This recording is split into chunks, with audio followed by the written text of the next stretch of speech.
Welcome to the continuing series where I'm talking to industry leaders on the topic of excellence in credit management. And today it's my pleasure to welcome Sean MacMahon, Executive Director of the Credit Management Institute of Ireland, known as CMII. Very welcome, Sean. Oh, thanks very much, Declan. It's great to be here. Yes, and then just tell our viewers a little bit about CMII and who your members are. All right. Well, first myself, um, I'll confess immediately that I love credit management. I have worked in it most of my working life and still there. I started out in consumer electronics, really exciting times, good brands, and gosh, you got to play with all the product as well. I certainly would have then taken that and moved into construction supply industry, which has its own challenges and still has today, according to True. some of the results out. But the idea in construction supplies, you're dealing with owner managers in most cases. These are the guys and girls that have sort of developed and grown their own business. Tough crowd. But the utility industry that I moved into after that is a much more automated industry. You go from a very manual, hands-on industry to a very automated industry. But I've also for what it's worth, worked in not just utilities, but outsourcing companies as well, which is a whole different area again. Now I'm director of the Credit Management Institute of Ireland. And if we look to who our members are, they would be the type of people I would have met over the years. We definitely have a very much bias towards credit management. It's in the name. And we do see credit management as absolutely essential in a business, but it has different facets. It's more or less about extending credit in a controlled fashion. You're trying to control it. You're also trying to grow the business. You're Yes. part of the business. And cash flow, essential, but sort of a speciality in itself. And also one of the big ones is customer relations that gets left out sometimes in the thinking. But customer relations is probably the most important part of credit management, particularly in SMEs that we deal a lot with and would be our membership. Um, their customer base is not so big. They get a chance to know their customers. They must communicate with their customers. So the people that deal with this, those that are in invoicing, who are in cash allocations, who are in credit control, they're our members.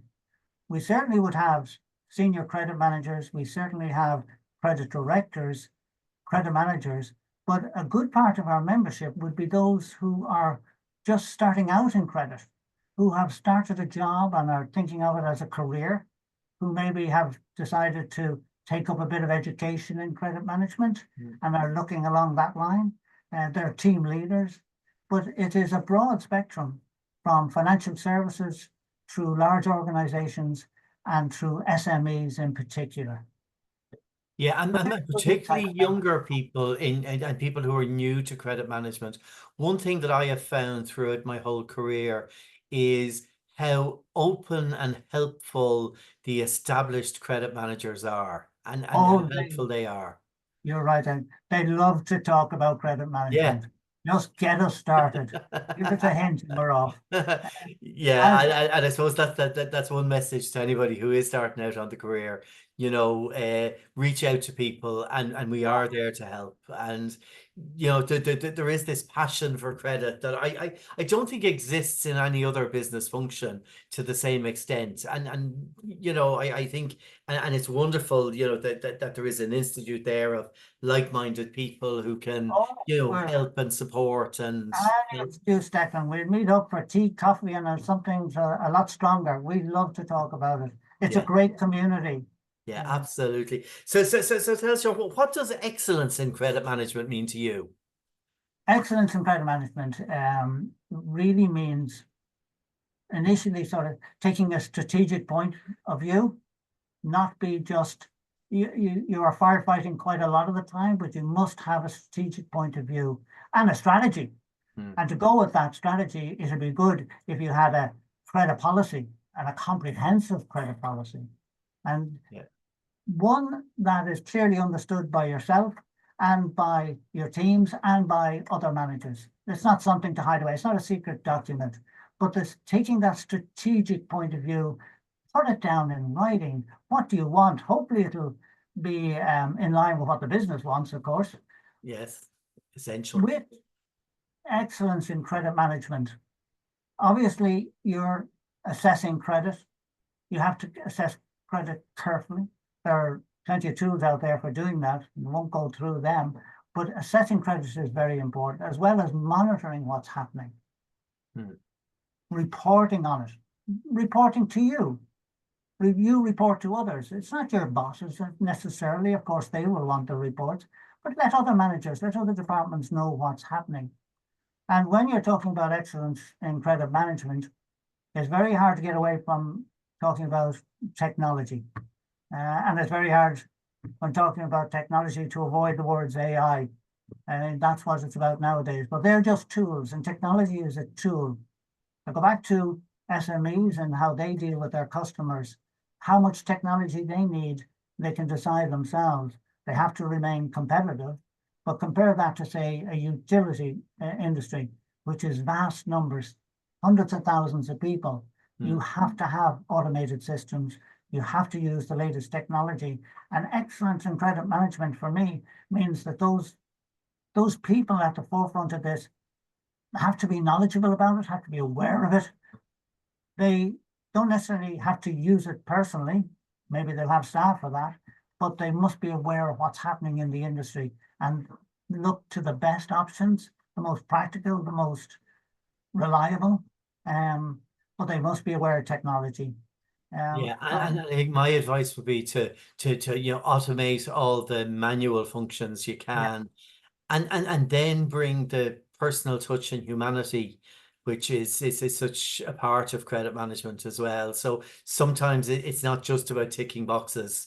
You have to think outside the box you for have. the long-term benefit. Yeah, So I think yeah, that gives the edge, Declan, to knowing your customers, customer relations. That kind of area is very, very important. yeah, And the education, which of course as an institute we promote the whole time, yeah, we may not, we leave delivery of it to the experts, but we would be very, very much in favor of both education and continuous development training. And it's it's something that, I mean, the world changes. The world is constantly changes. yeah, The rules and regulations, GDPR, regulators, and even the law. We have court cases. You've got to know and be aware of how that works, how it operates. GDPR over the last couple of years now has really shown itself how important it is. And there's no other area, I believe, than credit and credit management for the knowledge, the information, the data that they hold. And it's where sometimes it falls when people hit companies, like has happened again today, that they're after your card payments, they're after your names, addresses, they're hunting. And credit control holds all this information. So a good expert and excellent credit management will be consciously aware of the dangers of GDPR and what GDPR is there to protect. So I would say that excellence in credit management generally is about that strategic viewpoint, being aware of all these other areas, being aware of the breadth and scope of credit management, yeah. and just being top of your game. Yeah, and in terms of excellence in credit management, what does it mean in practice to an institute of credit management like CMII? Yes, it's very, very important to us. I mean, the Institute has a vision, and its vision is to make every credit practitioner worthy of being recognized as a professional. Wow, yeah, very good.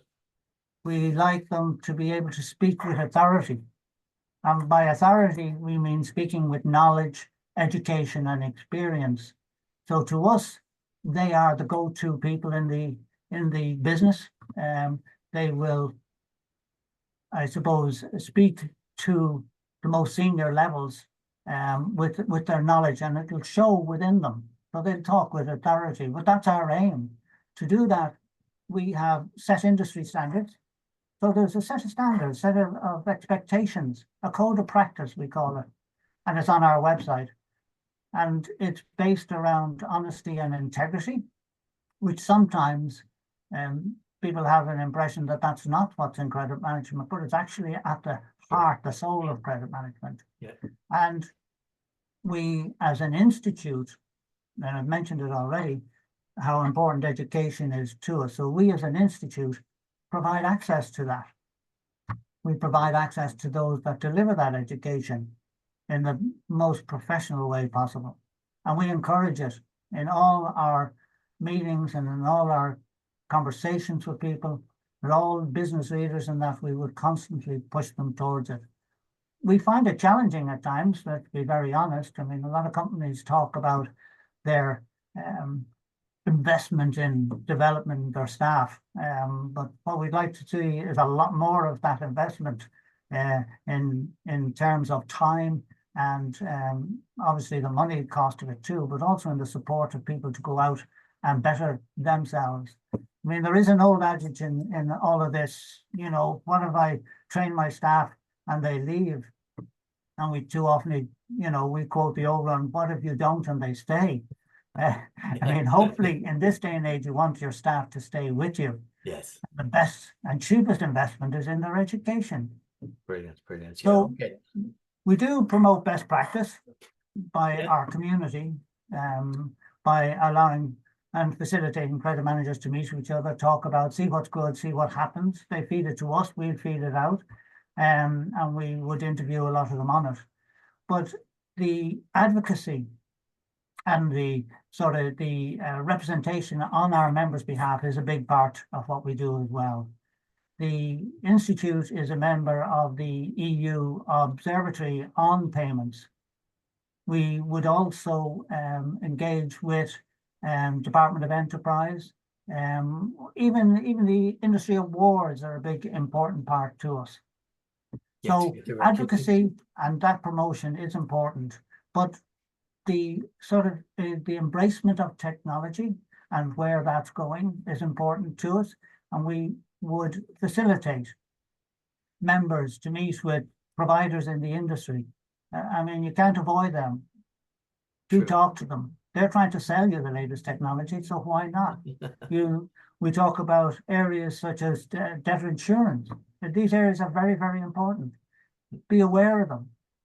If your company wants to take them up, fine. SMEs sometimes struggle with that area, but talk to them. There are brokers out there that can manage that for you.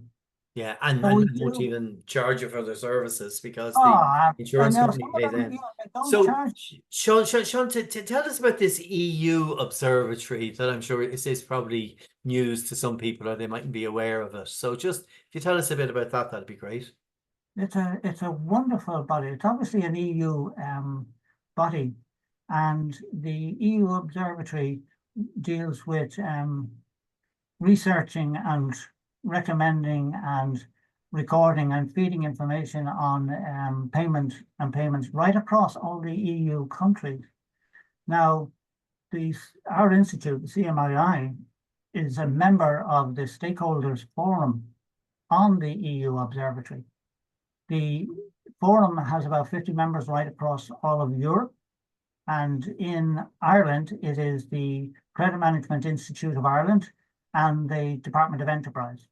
Very good. So we would make representation to both the department and also directly to the EU Observatory on issues that have come up, because as a stakeholder member, we are there to advise them and support them with data, etc., on what the situation is.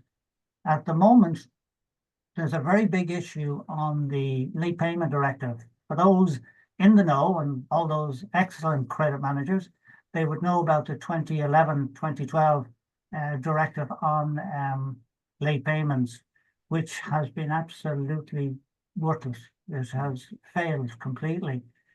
it allows for interest on late payments. Now, particularly SMEs really have never felt the strength to use it and never felt the strength to charge it, sometimes used as a threat. Excuse me. When an invoice is late, you have the right to charge 8% interest above base rate. That's quite considerable. Even using it as a threat did work in the past, but there's a new directive now working its way through the Parliament. And we have made, as an institute, we have made submissions on it. We had difference of opinion with the initial draft, and the effectiveness of the new one, time will tell on it. It's not in law yet. It has just had its first reading by the Parliament. But the difference with the new one is that it's not voluntary. It's compulsory. It's mandatory, and you can't contract out of it. So the biggest issue for our members, and we canvassed through a lot of our members, was that the maximum credit was going to be 30 days. And thereafter, it was obligatory to charge 8% interest above base point plus 50 euros per invoice. A nice money maker. The issue wasn't those fees so much as the fact of 30 days. And a lot of the SMEs, while they're very weak at being able to get the payment in, and they would love to be paid within 30 days all over the place, they do use the credit terms as a competitive advantage, or try to. Some can, yeah. Yeah, they do. Regardless of the weakness they have, they do it. And they also go with the large companies, particularly on this. And this is business to business, and this is government to business. So it is very important. But the first reading went through in April, and our submission was that the 30 days shouldn't be compulsory, that there should be a facility for 60 days and in exceptions beyond that. Yeah. In fact, now the first reading, which has gone through at a vote, I think, with 490 odd in favour, about 80 or 90 against MPs, and about 50 abstained. It has got its first reading and it's moving forward, but the 30-day has been modified slightly, that 30 days is compulsory, is mandatory and compulsory unless you contract it out to 60 days. So you can contract out to 60 days, but if you don't specifically say it, it's 30 days. The 50 euro stays, and the 8% above base point stays. So that will be very, there are other rules around it. It is a very long document, and there are other issues. You can't just, for example, deliver today an invoice in 60 days. That's not allowed. Looked at every option. There must be a few credit managers in there that have looked at every option that people would use to avoid it, and they have it in there. So it is a big document. I'll happily share it with people if any of our members or others want a copy of it and an opinion to go with it. Certainly we do it. We can also give you a copy of our submissions. They're public anyway. Okay, that is wonderful, and I'm sure watch this space. I'm sure there'll be a lot more in the coming weeks and months. It'll be a long time coming, but it has gone through its first reading in the Parliament. Yeah, well, sure. Look, we'll keep up to date with that with you, Sean, as well. And then finally, just in terms of the future of credit management, where do you see the future heading? The future of credit, first of all, I think it's going to have a great future.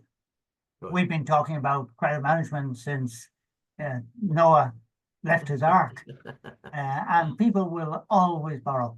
The world has become more dependent on credit than ever before. Certainly there are recessions and there are boom times. But funnily enough, credit management does very well in the boom time and does very well in the recessions. Sure. You need it more and more. The more professional in the recessions, obviously. But I think credit management as a career choice and as a profession is only going to grow. There are changes. And again, I go back to talking about when you're talking about the future of credit management at the moment, future of anything involves AI and its ability.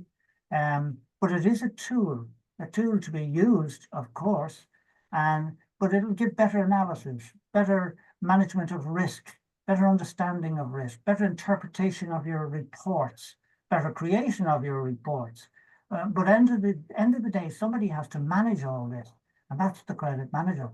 Somebody has to control and run and make it all happen. Somebody has to understand the market. Somebody has to understand the customers. AI is very, very useful, or will be very useful, but it's not the end of the day. I think the way the economies of the world are going and the way countries are developing, and Ireland being a very open economy and trading not just within the country but trading abroad, I think that old adage, the world is getting smaller, is true. But I think there'll be more work for credit managers, more work forever, and every company, SME or otherwise. That is So wonderful. looking good as far as I'm concerned. Well, let's keep it going now as well. Sean, look, it's been lovely talking to you today. Thank you very much for taking the time out, and for your insights into credit management and continued success to CMII in representing credit managers in Ireland. And obviously looking forward to seeing you at the Credit Team Awards, which is Looking sponsored forward to this that. as well. Where we get to recognize the hard work being done by credit professionals and credit teams around the country. So that's on the 15th of November, and I appreciate your support for that, which is greatly Absolutely. appreciated. I have to say that the industry awards are one of the best events in credit management. They are fantastic, and even us as an institute take full advantage to meet our members and others in the industry. It is a great opportunity. We would never miss it for anything, Yeah. but if anyone's out there thinking of going, I would encourage them to do it. And To I'm join the biased. institute, Of course I of course. would. Sean, this has been great. Thank you very much indeed, and keep up the great work. See Thanks you very later. much. Take care. Bye bye.